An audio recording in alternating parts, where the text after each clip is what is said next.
भैंसा खा खा के भैंसे की तरह गर्मी कर रखी है और औरत के ऊपर भैंसों की तरह लग जाते हैं और भैंसों की तरह गर्मी निकालते हैं और भैंसा खा खा के भैंसे वाला दिमाग कर लिए हैं आदमी लोगों ने। इस्लाम के मुताबिक तो चले ठीक है, लेकिन ये भी रूल इस्लाम में होना चाहिए ना कि बीवियां भी 2 बंदे रखें, फिर ठीक है। बंदे बर्दाश्त कर ले, हम लोग बर्दाश्त कर रहे हैं तो फिर बंदे भी बर्दाश्त करें ना। सही बात है। ऑप्शन ये है कि चाचू और वो मामू की तरफ, तो फिर मामू वाला कर लेते हैं क्योंकि मेरी अम्मा भी मिलती रह करेंगी मेरे साथ साथ। फेमस होती जा रही है ये कजन मैरिजेस। लड़कियां आजकल भाग रही हैं कजन मैरिजेस से। पहले होता था, चलो वो जमाना कुछ और था, लोग सेटल हो जाते थे फैमिलीज में। आज अगर मैं अपनी बात करूं, मेरे सामने अगर कोई ऐसी ऑफर आए कि चचा का बेटा मामू का, मतलब मैं तो इरिटेट हूं कि कैसे, जिसको मैं भाई कह रही हूँ, मैं उसके साथ कैसे प्रैक्टिकल लाइफ।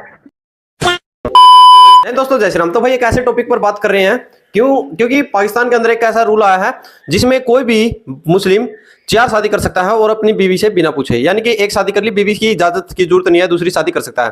भारत में भी पहले होता था, 3 तलाक आने के बाद काफी रोक लगी है। दूसरी ओर जो मुस्लिम्स में भाई बहन शादी कर लेते हैं, यानी कि बुआ की, मामा की, चाचा की, ठीक है। तो जेनेटिक्स नाम की, भाई साइंस नाम की कुछ चीज होती है।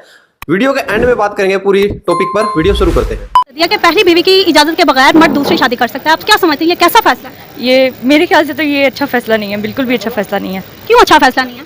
अब देखें, जो मर्द है ना, वो अगर दूसरी शादी करेगा तो इस्लाम में तभी मर्द को दूसरी शादी करने की इजाज़त है अगर वो दोनों को बराबर के हकूक दे सकता है। तो मेरा नहीं ख्याल आज के दौर में वो बराबर के हकूक दे सकता है दोनों बीवी। तो अगर आपके शोहर आपकी इजाजत, अब तो इजाजत नहीं है, अगर आपके शोहर दूसरी शादी कर लेते हैं तो आपका क्या इस पर रद्द-ए-अमल होगा? नहीं कर सकते मेरे शोहर। क्यों नहीं कर सकते? इतना यकीन क्यों है आपको? बहुत ज्यादा यकीन है, क्योंकि मुझसे बहुत प्यार करते हैं इसलिए। तो प्यार करने वाले भी तो दूसरी शादी कर सकते हैं, उन्हें भी जरूरत महसूस हो सकती है। नहीं कर सकते। कैसे कह सकते हैं? कोई तो सबूत होगा आपके पास। इसलिए कि मैं जो मुझसे डिमांड करते हैं मैं उनकी सारी डिमांड्स पूरी करती हूँ, इसलिए मुझे यकीन है कि वो नहीं कर सकते दूसरी शादी। अस्सलाम वालेकुम सर जी, क्या नाम है आपका? मोहम्मद मुनीर। मुनीर साहब, इस्लामी नसरती कौंसिल ने इजाजत दे दिया है कि पहली बीवी की इजाजत के बगैर आप दूसरी शादी कर सकते हैं, फिर आप कब दूसरी शादी करेंगे? बजी वो इसलिए नहीं कर सकते, जो बच्चे पहले हैं वो किधर जाएंगे, वो बेचारे रुल जाएंगे। मैं तो शादी कर लूंगा तो पर मुझे बीवी भी गाली देगी, बच्चे भी मेरे गाली देंगे, तो फिर कैसे निज़ाम चलेगा? ये निज़ाम फिर छितर खाने वाला बात होगी। ऐसे दूसरी शादी करिए ना, ये इजाज़त नहीं देनी चाहिए। मेरी मामू की बेटी है, उसके 8 बच्चे हैं, तो उन्होंने तलाक दे दिए, दूसरी शादी उन्होंने कर ली है। अब जो पहली बीवी है वो क्या करेगी बेचारी? वो बदमामा देगी, 7 बच्चे भी बदमामा देंगे। 8 बच्चे हैं तो उनको शर्म नहीं आई बच्ची को तलाक देते हुए। ऐसे नहीं होना चाहिए, किसी का घर बर्बाद नहीं करना चाहिए, ऐसे नहीं होना चाहिए। पहली बीवी को छोड़ के नवी बीवी की तरफ जाएं। नहीं सच्ची, अगर आपकी पहली बीवी कह देती है कि इस्लाम ने इजाजत दी हुई है 4 बीवियों की, तो आप एक और शादी कर लें, फिर आप क्या करेंगे? वो बेटा ना होए इस वजह तो दूसरी शादी कर सकता है। जब बेटा ना हो, ना बेटी हो, ये परेशानी हो सकती है। वो भी बीवी से पूछ के फिर शादी कर सकता है, अपनी मर्जी के साथ शादी नहीं कर सकता। ये बड़ी अच्छी बात कही आप। कौंसिल ने मर्द को इजाजत दे दिया कि वो पहली बीवी की इजाजत के बगैर दूसरी शादी करें, तो ये कैसा फैसला है? क्या ये इजाजत देनी चाहिए थी?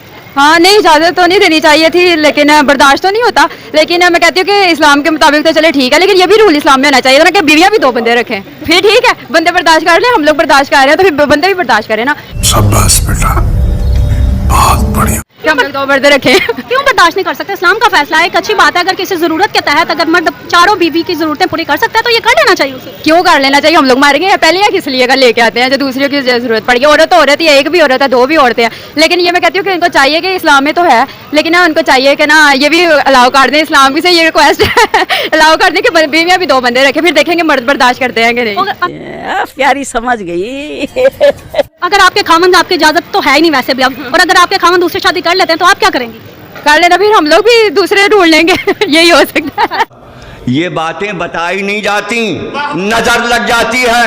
लेकिन उसके बावजूद भी जैसे कुछ मौलाना लोग ये चीज के लिए मर्दों को सपोर्ट करते हैं कि शादी अगर करनी है तो बेस्ट ऑप्शन चचा की बेटी है, शादी करनी है बेस्ट ऑप्शन मामू की बेटी है, सामने वाला माने या ना माने। तो इस तरह की ये जो चीजें फोर्सफुली करवाई जा रही है, जिससे वो फिर शादी टिकती भी नहीं है। ये चीज भी है, जब आपका मेंटल मैच नहीं होता। तो ये कजन मैरिजेस को जो लोग प्रमोट करते हैं, आपको क्या लगता है? ये तो साइंस के भी खिलाफ है। साइंस कहते हैं कि सेम ब्लड ग्रुप वाले, सेम फैमिली वाले जब नई जनरेशन को जन्म देते हैं तो बहुत सी उनको जिसे बोलते हैं डिजीज हो जाती है जो लाइलाज होती है।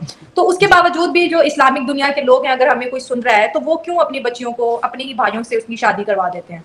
ये तो सबसे पहले तो अगर आप साइंटिफिकली देखो, बहुत सारे अगर आप जाकर डॉक्यूमेंट्रीज देखो, मैंने देखी है जहां पर बच्चे ऐसे पैदा हो रहे हैं जिनका कोई इलाज नहीं है, ये कजन मैरिजेस में, इतना ज्यादा। और दूसरी बात ये है कि फॉरगेट अबाउट साइंटिफिक, अगर मैंने किसी को भाई बोला है, मैंने उसको पूरी जिंदगी till I am marriageable age तक मैं उसको भाई जैसा देखती हूँ, भाई मानती हूँ, सब कुछ है, तो फिर मैं उसको कैसे, मतलब उसके साथ कैसे आप मैरिज कर सकते हो, मतलब हाउ कैन यू। और जो दबाव बनता है कि नहीं यही आपके लिए बेहतर है, यही आपके लिए बेहतर है, तो फिर कहीं जाके आगे जाके आप खुद भी समझते हो, आप मतलब दोनों तरफ से, ये लड़के के लिए भी मैं कह रही हूँ, लड़कियों के लिए भी कह रही हूँ कि you don't need to get married. First scientifically अगर आप देखो तो आपके बच्चों का कोई गारंटी नहीं है कि वो एबनॉर्मल नहीं पैदा होंगे, वो नॉर्मल होंगे, इसकी कोई गारंटी नहीं है।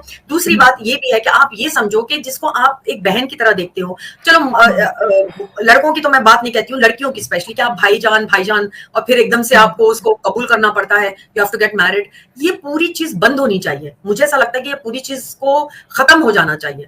ये कजन मैरिजेस, ये जमाने में जब ये चीज आ गई है सामने, that this is risky for your kids. आप क्या करते हैं उन बच्चों का, बेचारों का जो एबनॉर्मली पैदा हो जाते हैं, उनका तो कोई इलाज भी नहीं है। अगर आप मेरी बात नहीं मानते तो प्लीज जाके डॉक्यूमेंट्रीज देखो, जो कजन मैरिजेस की जो बच्चे पैदा हो रहे हैं, बहुत ज्यादा दर्दनाक। आप देखोगे तो आपको खुद लगेगा कि व्हाट इज दिस, तो मुझे लगता है कि बिल्कुल भी ये खत्म कर देना चाहिए कजन मैरिजेस। क्या लड़कियां नहीं है? दूसरी और भी कहीं बाहर आप देखोगे तो क्या लड़कियां मिलेगी नहीं? और जिनकी कजन्स नहीं होती है वो क्या करते हैं? वो करते हैं ना शादी। तो this is one thing that I think eradicate कर देना चाहिए सोसाइटी से। जी, अब जैसे हमें पता है कि ये बड़ी एक चीज आगे प्रॉब्लम करेगी। किसी ने मौलाना से ये कहा कि भाई ये बच्चे तो एबनॉर्मल हो जाएंगे, तो इसके रिस्पॉन्सिबल हम हैं उनकी जिंदगी को नर्क बनाने के लिए।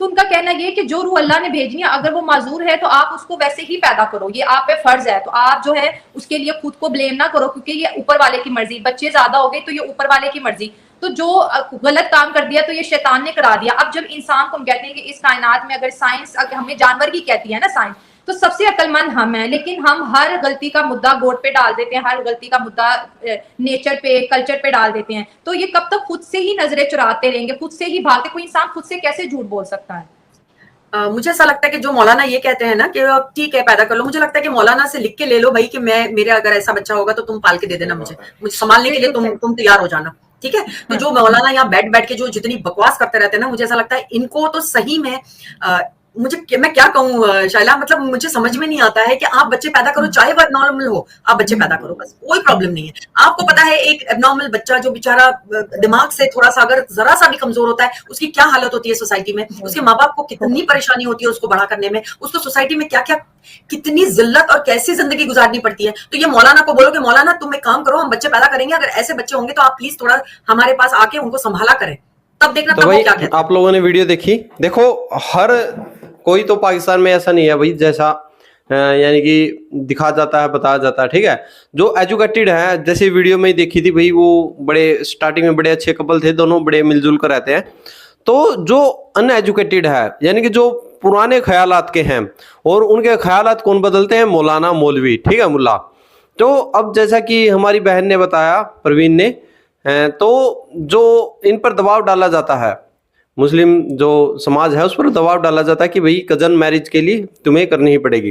तो वो कहीं ना कहीं जाकर, और ये तो भाई आप लोगों ने पता, हिंदू में अगर जो शादी होती है तो उसमें हिंदू में कजन मैरिज तो छोड़िए, अगर वैसे भी कहीं शादी हो रही है तो उसमें भी गोत्र देखे जाते हैं, यानी कि भाई आपके पूर्वजों के पूर्वज भी कोई कजन ना हो, क्योंकि हिंदू के अंदर गोत्र में कजन्स माना जाता है, ठीक है। यानी किसी के साथ गोत्र मिला तो वो बहन है, कहीं पुराने में बाप दादा के समय में उसकी रही होगी।